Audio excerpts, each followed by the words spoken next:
যখন একজন রোগীর ক্ষেত্রে আপনারা ডায়াগনোসিস করলেন যে ফাইনালি যে তিনি আসলে কিডনির ক্যান্সার তার হয়েছে, সেক্ষেত্রে আপনারা তো ট্রিটমেন্ট শুরু করেন এবং আপনি বলছিলেন যে স্টেজিং ইজ ভেরি ইম্পর্টেন্ট, যে উনি কোন স্টেজে আছে এবং সেটার উপরে ডিপেন্ড করে আপনারা ট্রিটমেন্টটা শুরু করেন।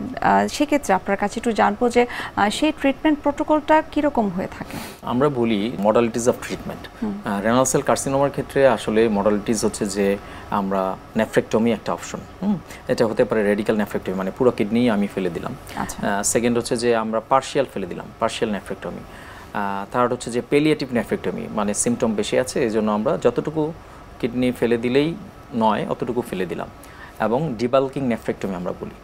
এছাড়া এই অপারেশনের বাইরে রেডিওথেরাপি একটা অপশন আছে, এবং আধুনিক বায়োলজিক্যাল মডিফাইং এজেন্ট যেগুলো আমরা বলি যে টার্গেটেড থেরাপি, এটাও আছে। তো এগুলো আসলে ডিপেন্ড করে কোন ট্রিটমেন্টটা নিব, এটা ডিপেন্ড করে যে আসলে কিডনির টিউমারটা কত বড় এবং এটা কত দূর পর্যন্ত এক্সটেন্ড করেছে, এটা স্টেজিং কত দূর পর্যন্ত গেল, এগুলোর উপর নির্ভর করেই আমরা কিন্তু ট্রিটমেন্ট মডালিটিগুলো নেই।